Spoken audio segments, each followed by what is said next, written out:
now become pipeline velocity. Okay. But not many people, it's so new in terms of like how people refer to it that I think it's starting to take on the generic term of pipeline velocity. But I always clarify what those things are because they could mean different things to different people. To someone, pipeline velocity could just mean how quick your pipeline turns into a deal, which is also a Mm-hmm. valid definition. But to me, I like to look at it from the levers responsible for that. So the number of opportunities, if you increase your opportunities, your pipeline will hopefully, that's one area. If you increase your win rate, that's another way to expedite your pipeline velocity. If you increase the type of deals you're bringing in, that's another way to increase your pipeline velocity. And if you decrease the amount of time it takes to close a deal, that's another way to increase your pipeline velocity. So marketers need to go away from getting hung up on, shoot, I just need opportunities. You can impact your pipeline from generating opportunities, which is amazing. But if you can't just do opportunities, if you increase any of those other levers, your win rate or the type of deals you're bringing in, larger sizes, or Mm. decreasing your sales cycle, if you do any of those, your pipeline velocity will increase. So just to give you an example, Jizzy, like let's say we had you had a bunch of opportunities coming through your partner channel. Okay, you had a bunch of partners that were bringing you referrals. Mm-hmm. You're only getting two, three opportunities. Okay, so it sounds like it sucks, but your win rate from your partner channel Could is be like, 80%. yeah, yeah. So you're getting few opportunities through that channel, but your win rate's 80%. Now your inbound, let's say your inbound is generating a 10% win rate, just very, very low. But the number of opportunities coming through that channel are It's 1,000, huge. Right. right? So you've got to start to evaluate your channels based on the Mm. pipeline velocity metrics that I told you. So it's like one channel might suck at the win rate, but you still want to keep it because it's driving so much volume. Another channel might suck at the number of volume, but the win rate's really high. A third channel might suck at bringing in many opportunities, but the size of the opportunities it's bringing in are bigger than you've ever seen because they're enterprise, they're not mid market. So you start to evaluate your channel based on looking at these metrics, and they start to tell you how these channels are performing. And again, that's the insight that your CFOs and CROs care about. So when you start doing leads and click throughs and open rates, that's when they want to shut the door. So I'm rambling a lot. Does this make sense? No, no, it's awesome, but I'm just like my heart is so full because I'm like, oh my gosh, this is what it's like to talk to like a strategic marketer or somebody in corporate because startup people don't know about these things. Half of these terms would be lost on them. So I have a couple of questions. One, so how many positions have you had since we left Embinet at Compass Pearson, and how has each role contributed to the level of knowledge that you have now? That's my first question. My second question would be, do you still have to fight? Like as a VP, you're obviously very knowledgeable. I want to know, are you like reading newspaper, newsletter articles, or where are you getting this information? Are you part of the AMA? Where are you getting all this updated information? And because I know in marketing you usually have to fight. There's fighting with sales, there's fighting with someone, there's fighting because we want money to do these things that we know will help generate revenue. So basically, how did you get to this point, and who do you have to fight with or prove to get what you want in marketing done to advance the overall corporate objectives? Does that make sense? Yeah. Yeah, totally. So it's always a struggle. Doesn't matter what your title is. What you have to do is convince general managers or CEOs, the CFO and the CRO, why it's a good idea for them to give you a certain level of investment, right? And what Right. that's going to mean. So the education that needs to happen there is I always start by speaking the same language. So I'll just go back and say to them, what do you want to close this year? And they'll say, oh, we want to close 3 net new deals. I'll say, okay, cool. How big are the deal sizes? 5 million bucks. Okay, cool. So you need to close $15 million worth of net new deals, right? And they're like, yep. I'm like, all right, how long are your sales cycles? And they'll be like, it's a year. So I'll be like, okay, so Whoa. basically, so I'm like, if your sales cycles are a year, do you roughly know what your win rate is? So if I brought you 5 opportunities, do you know what your chances of winning one are? And they'd say, yeah, 20%. So I'd be like, okay, cool. So if you need 3 deals that you need to close and you have a 20% win rate, how many opportunities do you think you need in your pipeline? And they'll be like, oh, so we need like 15 opportunities. And I'm like, yep. And I'm like, because your sales cycle is so long, when do you need those opportunities to be there? And they'll be like, oh, like a year before that. And I'll be like, okay, how many do you have in your funnel today? And they're like, 2. And I'm like, okay, so you have a target of 3. You have 2 in your funnel, and you just told me you needed 15 opportunities, and you needed it like a year ago. So is it fair to assume that right now you don't have the pipeline size that you need to close your deals. And you get them to ask the question, right? And they're like, yep. And you're like, okay, so how do we plan on getting this pipeline? So that's the first way I try to relate it to them. I try to work back off the targets that they care about Okay. and get them to get on the same page that they need to generate pipeline. And that's Once something they're that you've on learned board, over the last like 8 years that we yeah, haven't yeah. worked together. Okay. Yeah, so once I've established that they need to generate a certain size of pipeline, then I have their attention because they're like, oh, this is a guy that's actually data driven. He's not just kind of just going to drop, we should make this creative, we should make that creative, and they think marketing just does campaigns all day long. So it's one of those things where now you start to tell them, okay, here's how we're going to generate it, and then you start to walk them through the different channels, and you talk to them about how much each channel can generate. And then you start to talk about their brand, because everyone's going to relate to you about their brand, because no one's ever happy with how their brand is represented because they feel like they can always tell the story better. Right. So then branding is another lever to be able to push. And on one way to get alignment is to take their competition and put them on a matrix and talk about how their brands look versus how your brand looks, and help them understand what the gap in telling that story is. And then the third part is letting them know that 80% of the decision-making process is already done by the buyer. So at the end of the day, they can have the best product, the best sales pitch. Their biggest competitor is their customer. And what I mean by that is their customer's access to information.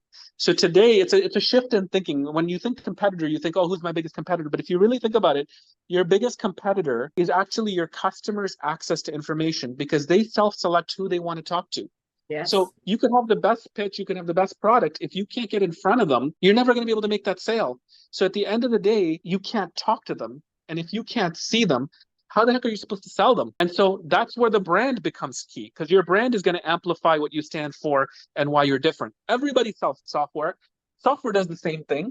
You can't play the feature function race, because say you have a cool feature, someone else is going to replicate it tomorrow, and then you're back on the same playing field. And now you're telling Giselle to make a decision based on price, which is the worst position you ever want to be in. So your brand becomes extremely important. So that starts to resonate with them. And they're like, oh my gosh, yeah, we have to do something about our brand.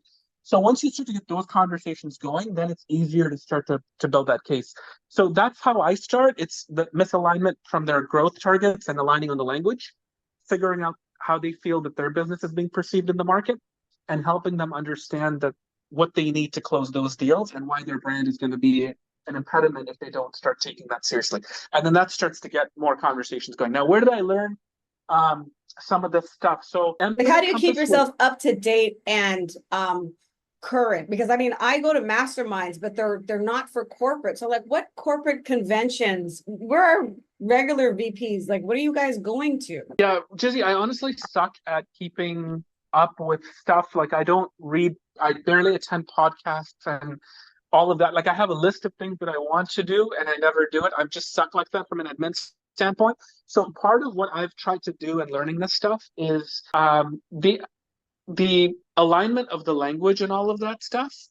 Because I'm interested in it, I loved Eminent Compass for like doing data stuff, right? So I always want to look at like, hey, how many opportunities do they have in their pipeline? What's their win rate? That's what I'm saying. You're like the biggest blessing to me, the biggest blessing, like just working with you. And I'm listening to him, like, you're still so brilliant and you're still so smart. And you know what I realized? What was a part of my problem was I was bringing all of this high level, sophisticated marketing to a very unaware market. And I'm like, don't you guys understand the value of what I'm giving you? This is gold, but they didn't know. It's like right over their heads. So talking to you, I'm like, yeah, you get it. You know what I mean? So yeah, it's just so brilliant. So yeah, and that's why I left Embanet, because once you left, so I want to know about, the different VP jobs you've had, but that was always our aspirations. And hey, we could do this person's job and we could do this. Couldn't look, yeah, we totally could. And we are. But I remember when you said, okay, I got this other gig, I'm like, well, fuck, I gotta leave too, because I'm not doing analytics. Like, I remember camp was so horrific for me, so necessary for businesses, like to have to answer and account for drops and stuff. I remember we would talk to the SEO team, we would talk to the Google's team, but yeah, anyway, I got off topic. But so after you left, where did you go? And just tell me about being a VP and what's it like in the corporate world. After I left Eminent, I became a director of marketing for a research firm. It was a horrible culture, but I just learned, all I learned there was how to build relationships with all the directors and sales. So like marketing was seen as like this horrible function that didn't do anything, and they hated sales and they were completely in different rooms. It was horrible. I had to take everybody out to lunch one on one out of pocket just to say to the salesperson, why do you hate the marketing team so much? Like, what is it? And I was new, so I had that liberty. So Yeah, and they were like, yeah, you did that on your first job, right? With the football, there was a company you yeah, worked with. Yeah. So yeah, that's always yeah, been yeah. your So thing. yeah, so just doing discovery, right? Doing discovery and finding out what their problems are, and then what kind of leads they did want, and what kind of opportunities they did want to see, and then getting them to commit to the fact that I'm actually helping them get opportunities if they action the ones that I pass over. So that's what that job taught me. It was just about creating relationships and alignment in the language. And Okay. then I went over to go after that. I went to London, you were in London. yeah, that was the London one. Oh, that was the That was London the one. and then I did, and then I think I come right here. I went into, yeah, I might have come straight into this because I've been here 7 years now, right? Seven and a half. Oh, you have. Okay, so Yeah, what yeah, position did you get? And so yeah, like you sound like you're a leader and you're talking to the CFOs and the CROs. And I remember those sort of boardroom discussions. So tell me about what they hired you for, what things were like then, and then where you've brought them over the last 7 years. yeah. So they hired me as a director of marketing, and then I moved my way up from that to the VP of marketing. And when I was a director of marketing, I was just responsible for one business, right? I was Okay. marketing for a company, but I'm part of a business that has multiple companies that get acquired, right? So the goal eventually was, let me do this really well for one business. And what they needed was generating pipeline, helping them close deals, having a data-driven model to show that it's working, helping enhance their brand, helping them see how to get more out of their existing customers. So again, Oh another yeah. another miss by agencies, right? Everyone focuses on net new. If you look at a business and you say, hey, out of your existing customers, how much upsell opportunity is there? Have you Yeah. done a white space analysis to see who's got what and what you can sell into? Right there, a lot of businesses are like, no, we haven't done that. You're like, okay, well, why don't you do a white space analysis to figure out what products you currently sell into your existing customers and who's got what, and figure out the opportunity that there is to sell into them first, because that's low hanging fruit, that's credibility Mm-hmm. with your customers, Mm-hmm. it's quicker close rates, all of that. And then they'll be like, oh, there is actually a lot of opportunity to sell here. And then you'll tell the account manager, well, you should come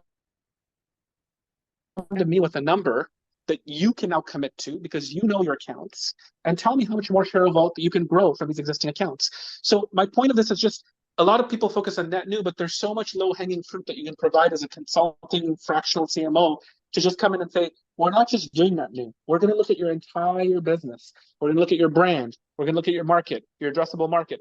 We're going to look at how to tell that story through your brand. We're going to figure out what's the medium to tell it through. Is it ABM? Is it demand gen? Is it both? We're going to put the reporting framework so you have one version of the truth and we're speaking the same language. But we're also going to look at your existing customers, because why would we neglect that? Your customers are with you for a reason. We should be leveraging them to understand, first of all, is there opportunity to create more business? Have we done a white space analysis? And how do we take your customers' knowledge and leverage that to new prospects instead of going out and being the marketer?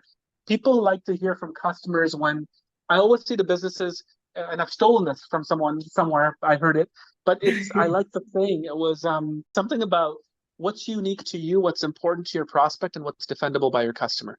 That should be the methodology through thinking when you're thinking about your messaging framework. It's That what's last one unique. really resonated with my stomach. That last one is what is defendable by your customer. That is a different level. Well, the first two I'm okay, but oh wow. Yes, Okay. because then you can have your customers kind of tell your story for you in the market, That's a right? good And so you're not one. selling anything. You're using defendable stories to say what's unique and important to your prospect and unique to you. So yeah, so I did that, Jizzy. And then once we saw value in that, basically what ended up happening was they said, hey, if you're doing this for a single business, why don't you do it at a portfolio level for multiple businesses? And that way you can be a consultant almost to all of these. So you're a Ooh. VP of marketing, but you're essentially a consultant to all these businesses.